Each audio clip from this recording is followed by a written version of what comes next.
Good evening. At this time, I'd like to call the April 3rd, 2012 meeting of the Yukon City Council to order. If you would rise for the invocation by former Mayor Jeannie Vinson and remain standing for the flag salute, please. Heads, please. Lord, we thank you so much for this day that you've given us and the good rain you sent our way. We appreciate so much all the blessings you give us every day.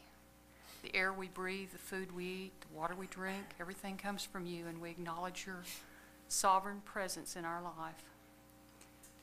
Dear Father, give these men wisdom and guidance to make the right decisions that would honor you and bless this city. Thank you in Jesus' name. Amen. Amen. I pledge allegiance to the flag of the United States of America and to the republic for which it stands, one nation, under God, indivisible, with liberty and justice for all. Call the roll, please. Alberts. Here. Gerber. Here. Bradway. Here. Smith. Here. Maxey. Here. At this time, we have the agenda item presentations and proclamation. We have the National Telecommunications Week, and I believe we have a couple of communication officers here from the Yukon Police Department, Alyssa Province and Glenda Davidson. If you all would meet me down front, we'll read this proclamation.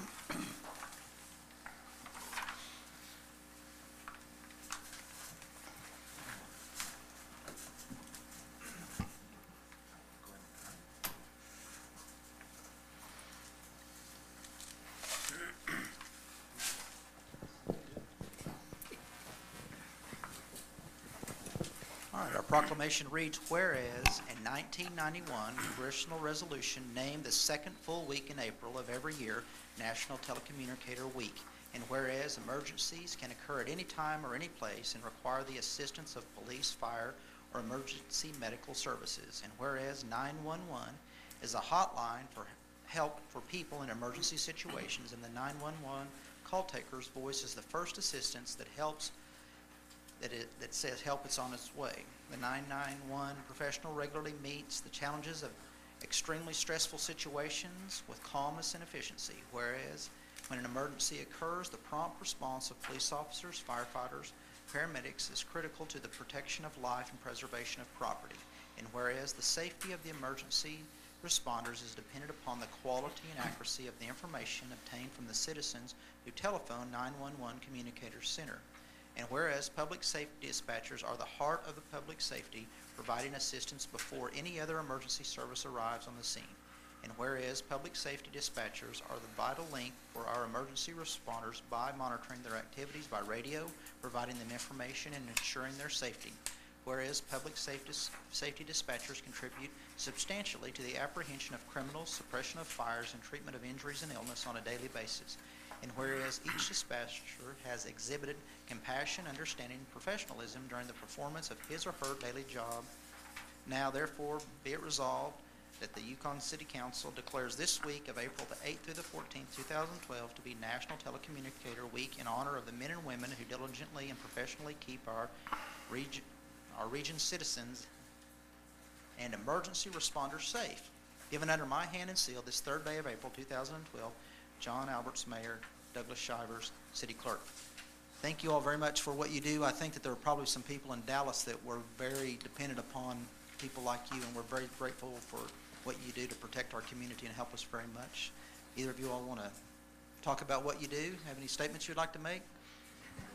Sure? Well, thank you all very much for helping so much. Thank you very much.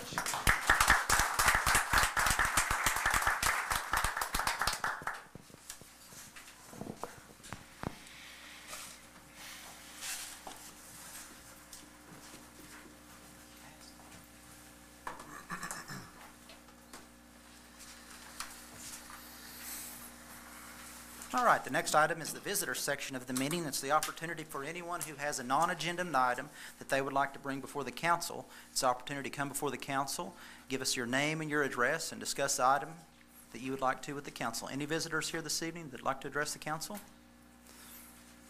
Yes, ma'am. Yes, thank you for letting me speak this evening. My name is Terry Stevens, I live at 1318 Allen Street. This morning I picked up my FEMA packet for the storm shelters. Found it a little bit disturbing that there's a requirement that the installers be a member of the ASSA, which is a non-governing, non-licensing association.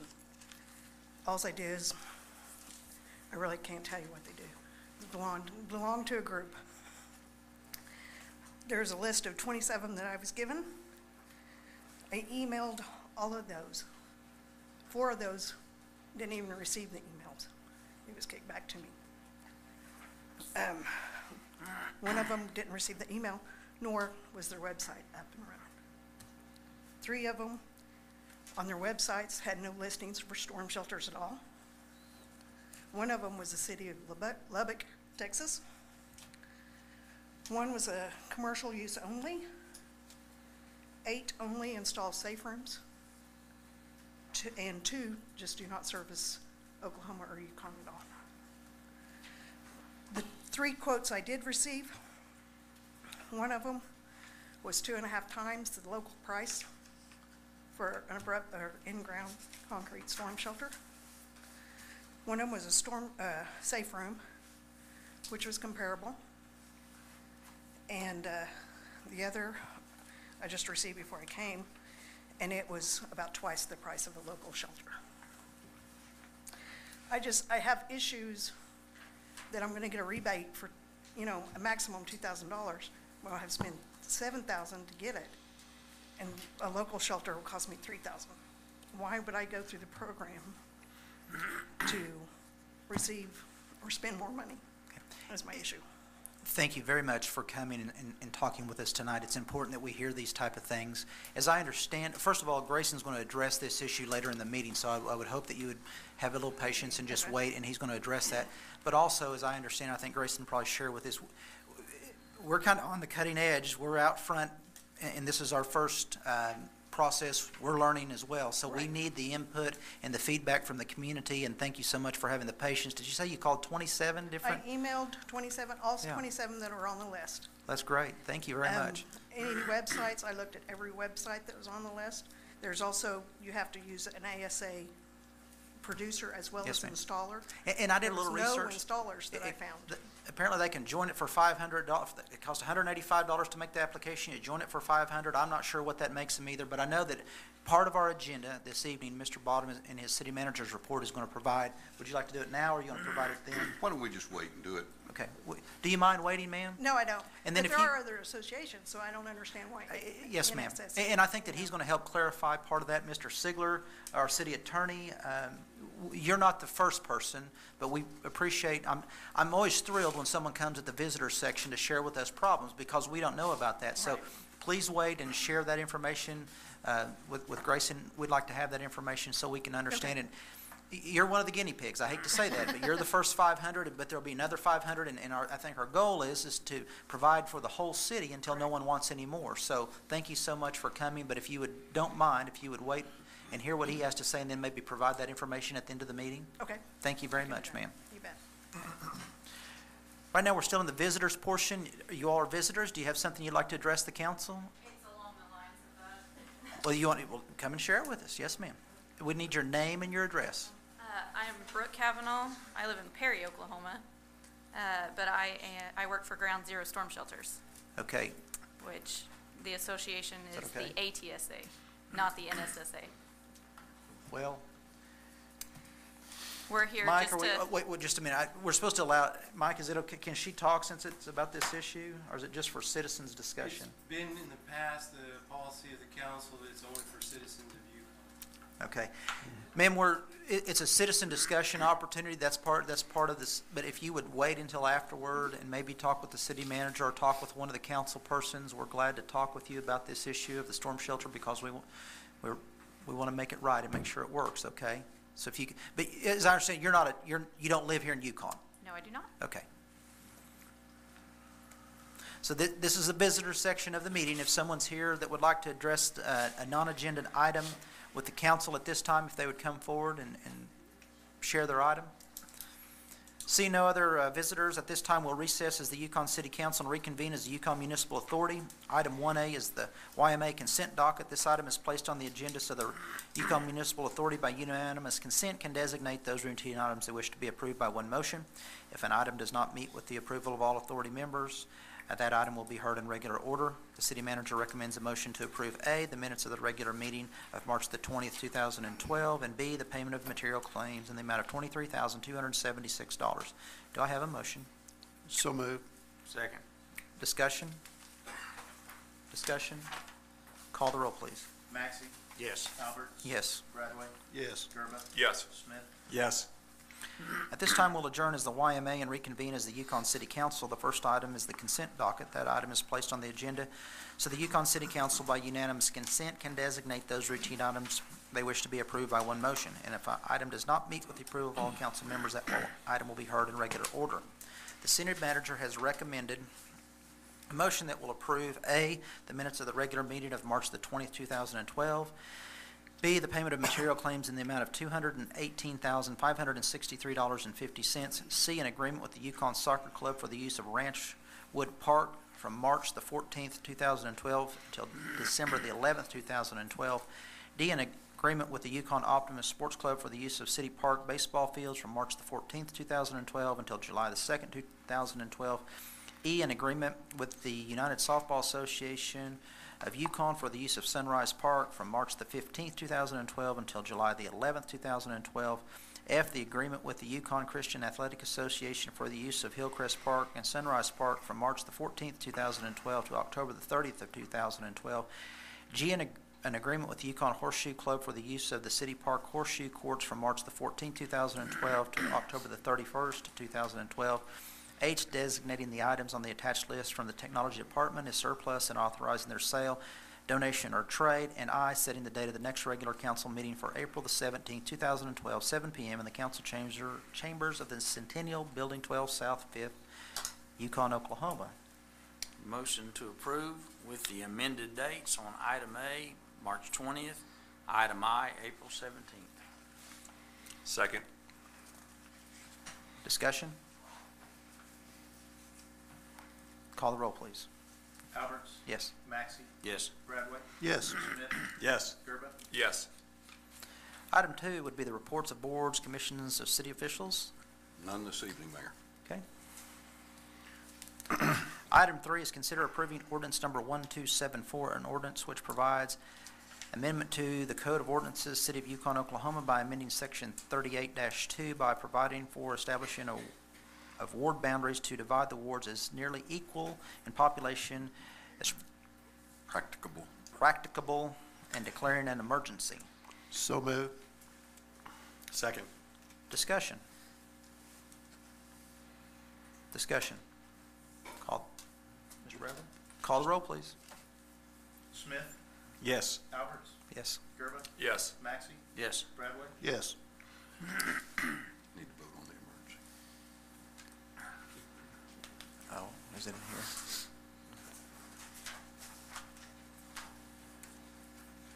So I need a motion for the emergency. So moved. Second. Discussion on the emergency? Discussion? Call the roll, please. Bradway, Yes. Maxey, Yes. Gerba, Yes. Alberts, Yes. Smith. Yes. Item 4 is considering expenditure of funds for the replacement of the gymnasium floor at the Yukon Community Center in the amount of $40,386.45 to be paid from the Capital Improvement Fund. So moved. Second. Discussion. I'm I glad just to got, go ahead. I just have a quick question on why we waived competitive bidding on that. Actually, a replacement of a floor does not qualify under the State Competitive Bidding Act. Only construction projects fall under competitive bidding. However, we do have an ordinance within Yukon that calls for competitive bidding once it crosses over $50,000. This project is less than $50,000. So the way we approached it was to find 3 companies that would come and give us a proposal as to what they would charge us to do that. We then took, as you can see from your memo in your packet, that those were analyzed, and we came with a proposal to you, which is not subject to competitive bidding. Okay, thanks. I'm glad to see this. This floor was starting to get dangerous. Not that I'll ever use the gymnasium floor. I'm more prone to using the coffee and the donut part of that. But anyway, it's a good deal. Mr. Smith? Yes, just one thing. One of the reasons that this floor and that gymnasium has failed was a lack of a vapor barrier that was never going to be a correctable situation until this floor was replaced. So though I haven't seen a line item on how this floor is going to go down, I'm going to ask a silly question. A vapor barrier is actually part of the process this time. Is that right? Actually, Councilman, it is not. First of all, this floor did not fail because of vapor. Now, the one at Jackie Cooper Gym did. That was a failure because of lack of a vapor barrier. Because of the location of this floor on top of a hill, we have not seen any of the things associated with moisture causing the rubber to bubble up as they did at the Jackie Cooper Gym.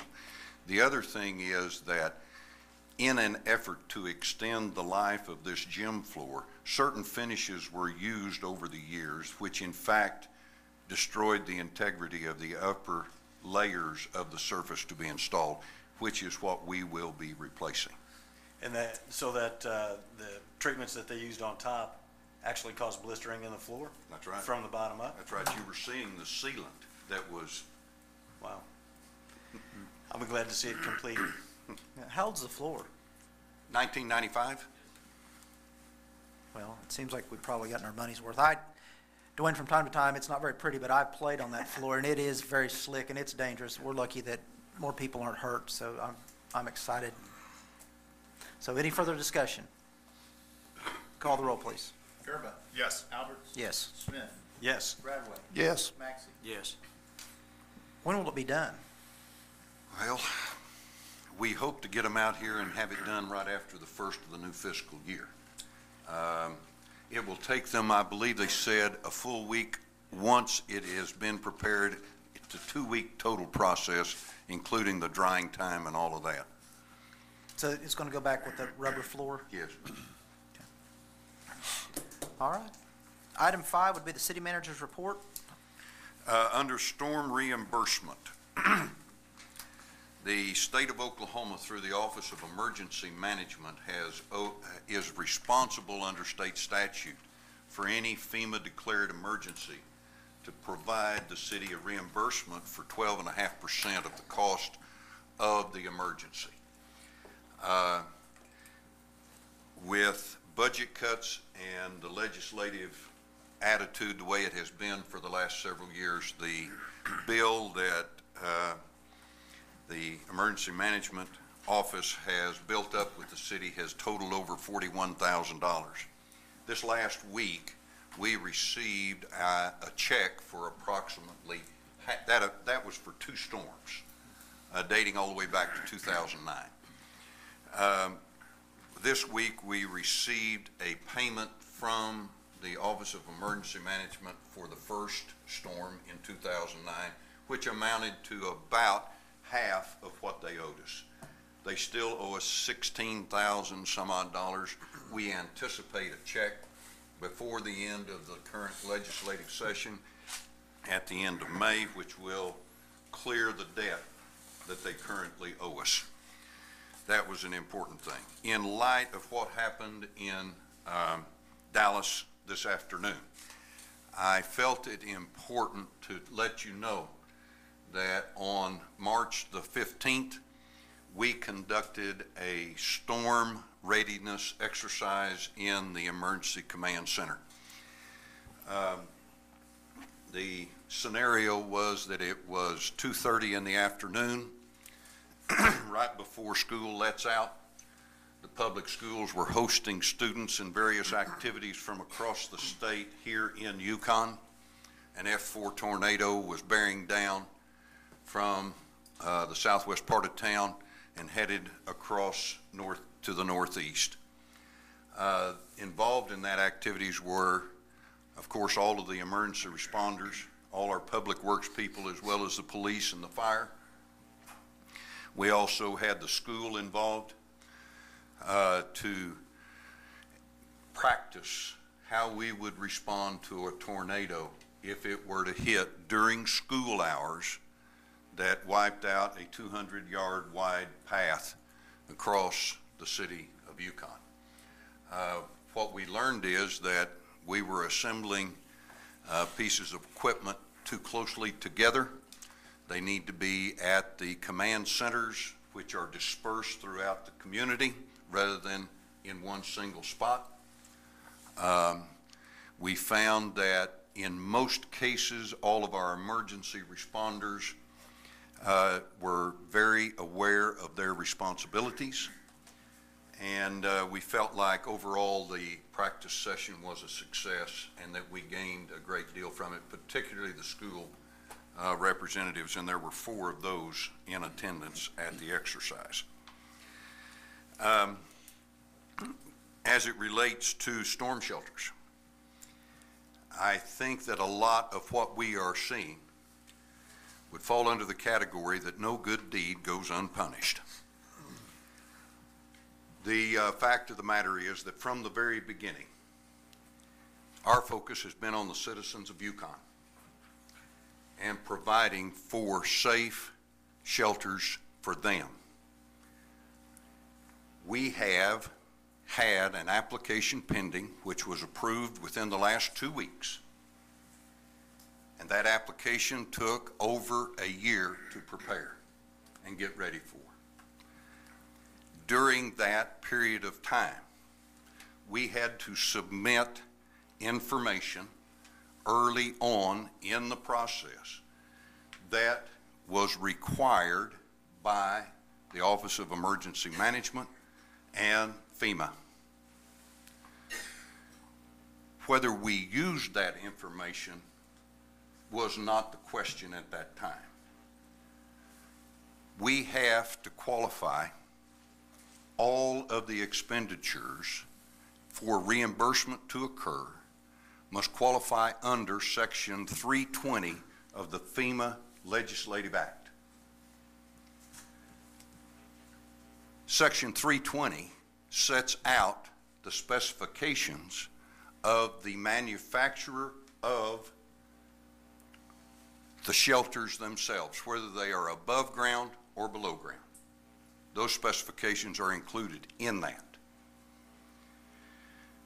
Each manufacturer is then, because their certification for the manufacturer of that facility goes on that shelter, they then are responsible for certifying whoever installs it to ensure that their warranty, their certification is maintained.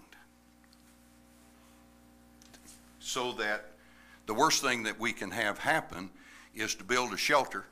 It comes from a manufacturer that does not meet the qualifications, and therefore you've spent your money and cannot be reimbursed without spending it again. With that in mind, we asked, we were told, we heard, we surmised, all of those things, that and at the suggestion of the Office of Emergency Management, we use the National Storm, I believe it's NSSA, as our standard because they had been recommended to us as a company that met all the standards from a manufacturing standpoint as well as their installers. We think there are others out there. However, upon the request for information so that it could be ascertained that they met all of the tenets of Regulation 320 of FEMA, that information was not forthcoming. And we were against a deadline to provide the application, so we went ahead and submitted. That's the way the application was approved by FEMA. That is the way the award letter was then given to the city. We are not saying that there are not other qualified manufacturers or installers. What we are saying is that that information was not presented to us in advance of the application being submitted. We will consider any other information that can be submitted to us that would then allow us to ascertain if it meets the Regulation 320 from FEMA. If that in fact is the case, and it can be, and that means the manufacturer as well as the installation method, then we will seek a ruling from Office of Emergency Management and FEMA as to what we can do to this point. The other thing that I would like to point out, from the very beginning, and I went back and looked at the very first article that Conrad wrote about this program. It has been a reimbursement program from the very beginning. This is not a cash upfront program. It was advertised from the very beginning that it pays 75% of the cost up to a maximum of $2,000. So whatever size you put in the ground, you get at least 75, or build above the ground, you get 75% of those dollars up to $2,000. That is where the engineering comes in. Robbie is our civil engineer for the city. He is not, in fact, on staff as the city engineer, okay? We contract with his firm for us to certify to the Office of Emergency Management as well as to FEMA that the product that has been installed above or below the ground does meet their Section 320 specifications. That has to be engineered, inspected. That's why you use, when we don't have a city engineer on staff, that's why we depend on the certifications of the various groups, and in this case, the NSSA today, as our engineer, that this is a quality product, meets the specifications, and was installed, in fact, to the specification of the rules.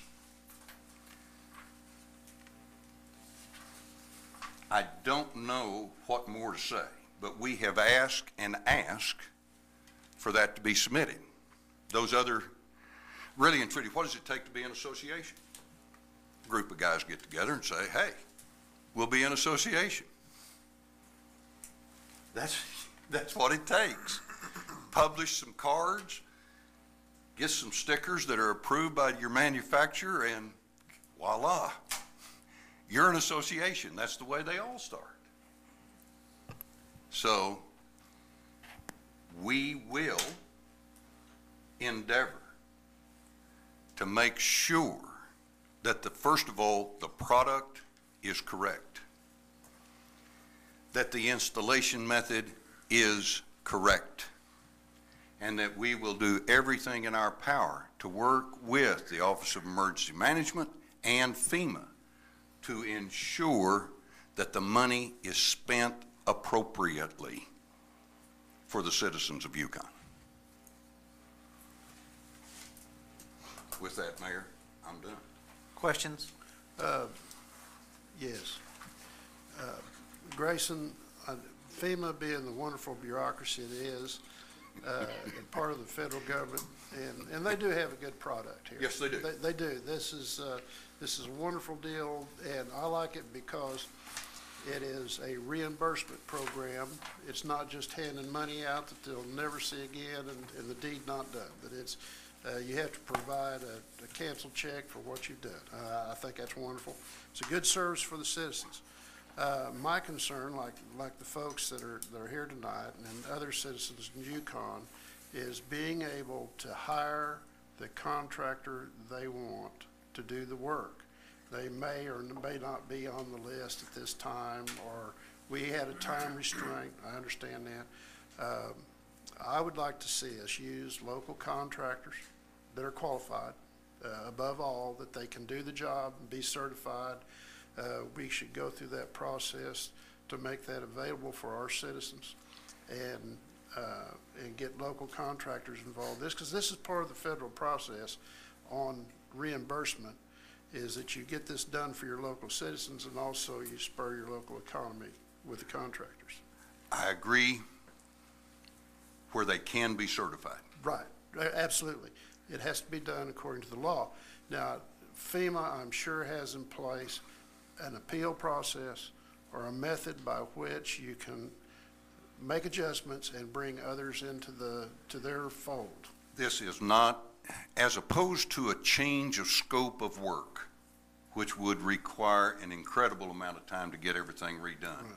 This is not a change in the scope of work. We're not talking about a difference in the way that we're going to spend the money.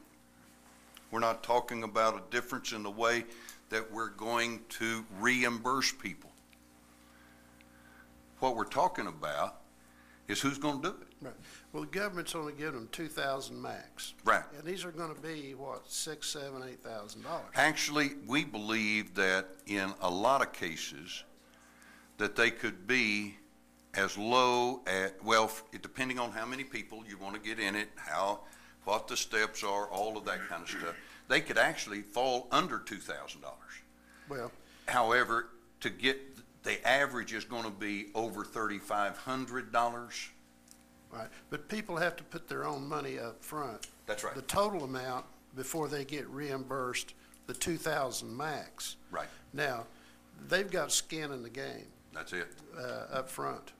So if they should be allowed, or it should be their, not allowed is not the word I want to use, they should have the right to hire whoever they want to have the work done by, because they have to put all the money up front, then be reimbursed from the government. Now, if the contractor meets the standard, I think that is a given. We have to do that because it's a program we're asking the money from.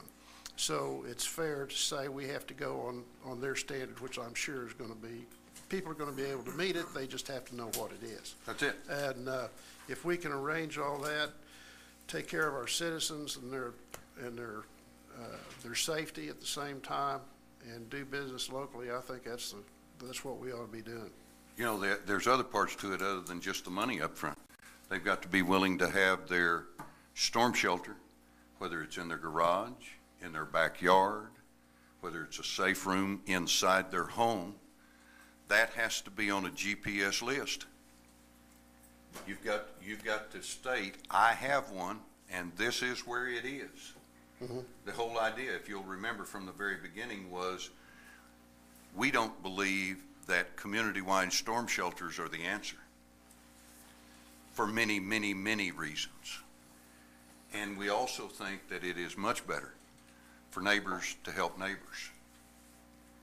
And we intend to do this again, although this experience has not made it easy for us to think about the second one. Well, the second one should be easier because you've learned all your errors in the first way. Of course, it'll change.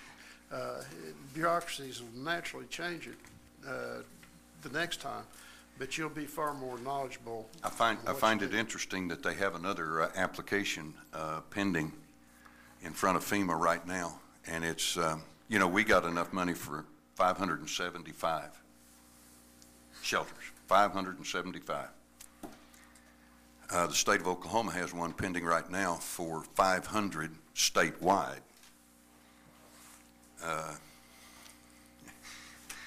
I don't know how they're going to determine statewide who gets those 500. Lottery. Elected officials. Mr. Mayor. Elected officials. I do Mr. have Mayor. one question also, if that's something. Well, this is really it's an informational agenda item. And if we go beyond here, we're going to start entering into discussion, and I would advise against that. So We've got a period of time for council discussion at the end of the agenda. can we discuss between the members at that time? Yes, sir. Yes, let's move. Okay, then let's move to, anything else on the city manager's report? That's it. The next item is new business. No new business this evening? And the next item would be council discussion. Mr. Smith? My question is, and I may be oversimplifying this, but in all the great detail that you provided us, Grayson, one important point, I think, if I understood it correctly, is that because the application was submitted with the shelters and installers meeting an ATSA certification. No, it's NSSA. Oh, I'm sorry. Okay, that was two different associations that were mentioned. So NSSA, but the 27 names that our visitor came up and mentioned today, were they not on the ATSA? They're the NSSA. Okay, NSSA. NSSA, There's okay. only two Now, of those that are in Oklahoma, period. I understand. Okay. My question is this. We will be able to, at some point in the not distant future, We hope, yes. submit from an amendment of installers slash, That's what we would hope to do.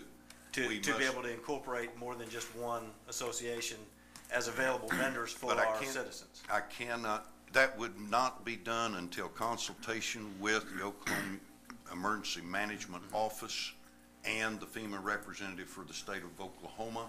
Okay. We're not gonna mess up the application that we have right now Right. without having the blessing moving forward. Okay, so is that something that is going to have to wait until the next application is Would submitted hope for the not. next round? That is not our intent. Potentially, we could within this first grant, Potentially. potentially, But okay. there can be no guarantee. Understand. It's not our decision to make, in other words. That's right. We have to submit for permission. Okay, thank you. And I'm sorry, So- I've got one that relates to the same thing. That, as far as FEMA is concerned, the only thing they're concerned about is what's in section 320, is that correct? Concerning what the manufacturer of the shelter, that's contained in 320, and also the manufacturer that's going to have their seal on that shelter, they are concerned about the installers. Sure. Because that's what they're, you can have a great product installed poorly, you got a problem. Right, or vice versa. But now, I haven't read section 320, but in section 320, does it specifically call for that NSSA? No, it does not. Okay. It calls for a set of standards. I got it. So the standards, obviously, it sounds like there's different sets of standards out there, so. Well, and FEMA standards are minimum standards. That's the other thing you got to understand. They're minimum standards. Many manufacturers exceed the minimum standards. That's what we did not receive information that would allow us in advance of the application submittal.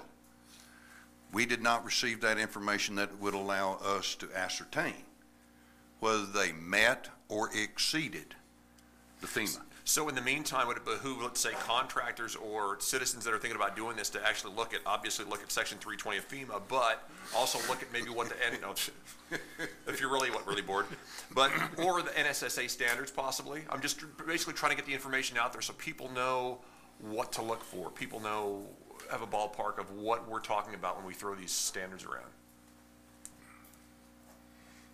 They should, and Mitch is in charge of issuing the permits associated with installation of the shelters. That's the first step locally in doing it. He and I and others have had numerous conversations as to how to ascertain. I see anxiously in your hand that you're going to give me a set of those specifications, which I have not heretofore had. And you're going to give them to me. From that, we will be able to ascertain what we do from there. Leave it to the experts. I like that idea. Thanks. Okay, now look, we'll start. Mr. Maxey. Wow. An intelligent man once told me the other day that he thought there'd be a considerable amount of these people that won't have the upfront money, and we'll be drawing again. And I'm sure that's gonna happen. It has already happened. Yeah, there's gonna be people that haven't got the 2,000 up front, and we're gonna be out into next year trying to figure out who's actually gonna get the storm shelters. Actually, we're doing better so far than what the national averages have shown. Out of 575, our averages would have indicated that 200 of those first 575 would have moved, would have decided the program was not for them. They would have said, I can't afford it under any circumstance, whatever the case may be. So you take and you go down our random list, 200 more names. Of those 200 names, 60 of them are going to say, I've moved, I no longer am interested, I don't feel at this time I can afford it. So you go down 60 more. And you keep doing that until you fill all 575 slots. Okay. And then you reapply. I conned you into that, didn't I? Anything else, Mr. Maxey? No. Mr. Smith? No, sir. Mr. Bradway? Well, I'd just like to reaffirm what we said tonight and Grayson's report, that we get contractors locally. I hope I say this right. If not, well, just don't hold me to it. That we have certified contractors,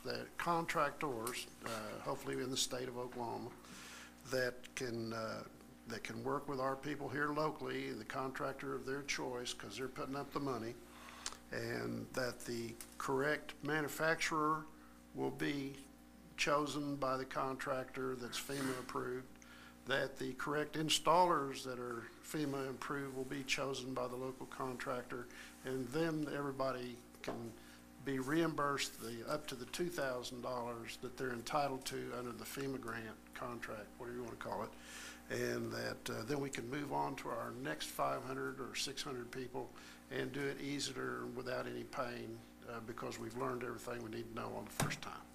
And with that, thank you very much. Mr. Gerba? No, sir. Okay. Is it Ms. Stevens, is that right? I hope I'm thrilled anytime that someone comes down, and cause, I just was looking at the clock a while ago, not because I'm anxious to leave, but I think you've probably caused at least 20 or 30 minutes worth of discussion, and that's good. That's information that was shared tonight. We made progress and we learned, and hopefully that will help this program go forward.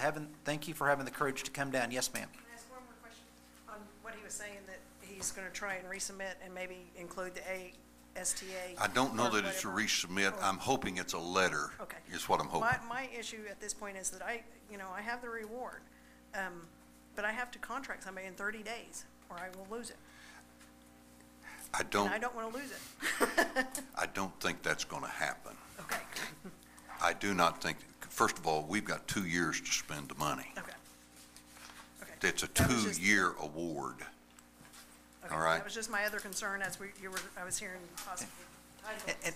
And I think, all right, so here are my 3 or 4 points that I want to make. One is on who is the contact person that Conrad can publish in the paper, I'm just kidding. Who is the contact person at the city who people like Ms. Stevens can talk to regarding questions on this? Is that Frosty? Frosty first, Okay, Frosty first. so, But when you are satisfied, after you have visited with Frosty, that the manufacturer and the contractor are certified, ready to go, from that point you go see Mitch, because he's the one that has to sign the permit. okay, but if I have a concern, and I've got a feeling I've received a couple of emails about this, I think everyone here has been contacted, but, so we can direct them to Frosty, that's who? First, sure. Okay, so that's who they need to talk to. All right, now my second question is, who at the city is making this list of, for the lack of a better word, alternative installers that we might be able to add? That is going to be handled in a consortium, the 3 of us. It'll be Frosty, it'll be Mitch, and myself. Okay, but still, we need to report those names to Frosty. Yeah. He can make the list. Well, remember, the manufacturer is the one that has to meet Section 320 standards. I understand, but. The manufacturer then must certify whether or not the installer meets their standards. Okay. So Bob's Backhoe calls who? Frosty? To Well- say, hey, I'd like to be qualified to dig storm shelters in Yukon, Oklahoma. Who does Bob call? Because, first of all, he calls Bob, or Frosty. Because he That's wants to come first. run an ad in Conrad's paper. Well, Don't all- be calling but he's Bob. got to be able, just like this young lady has in her hand, a set of specifications that she's gonna present to me. Okay, Bob's Backhoe has got to have that same set of specifications. okay. But who do they present them to? So, I mean, she's gonna present it to you because we're here to meet him Frosty- tonight. Well, she's here, so she's gonna give them to me, but But they're gonna call us, and we wanna be able, do I say call Grayson, or do I say call Call Frosty. Tammy, or, he's all the right, first point. all right, we'll call Frosty. All right, so then Frosty's one if an installer calls us. All right, and then the last thing that I like everybody else, I was gonna say all other smart people, but I'm not sure I qualify for that, but I Googled it, and I Googled NSSA, is that right? What I see is it costs $180 to apply, and then it costs $500 to be. To be a member. A member. Okay, so for $680, Bob's Backhoe, if he's not a member, Can be a member. could at least apply, and then it's up to NSSA. That's right. So, okay, so it's not, and I mean, the application didn't look like it was and I didn't have a lot of time to look, but it doesn't look like it's some exclusive membership. No. It's not like getting onto the Masters. What's the name of that country club? Never mind. Okay, Augusta. It's not like joining Augusta. On my bucket list. Okay, on your bucket list. All right, Grayson. All right, so with that, anything else? So Frosty, and Frosty's making the list so the people contact Frosty and the installers contact Frosty. That's right. Okay. And putting Frosty's telephone number in the paper is very important. And It's also, by the way, his number is also on the website, our city website. So what is his number? Do we know? Yeah. Give him his cell phone. Everyone's grabbing their, I can tell you in just a minute. just in case someone happens to be watching us and. Frosty, if you're watching, I He did is. not He disclose just- your number. He just texted It me. wasn't me, brother. Grayson said it was on the website, so we might as well not beat around the bush. Let's just publish it. Yeah. Here's his home phone. Is this his home phone or his cell? You don't need I'm his just- home, but I'm 350-8916 is the office number, Okay, that's good enough. 350. 8916. That's 405-350-8916. Okay. All right. Anything else? Thank you again.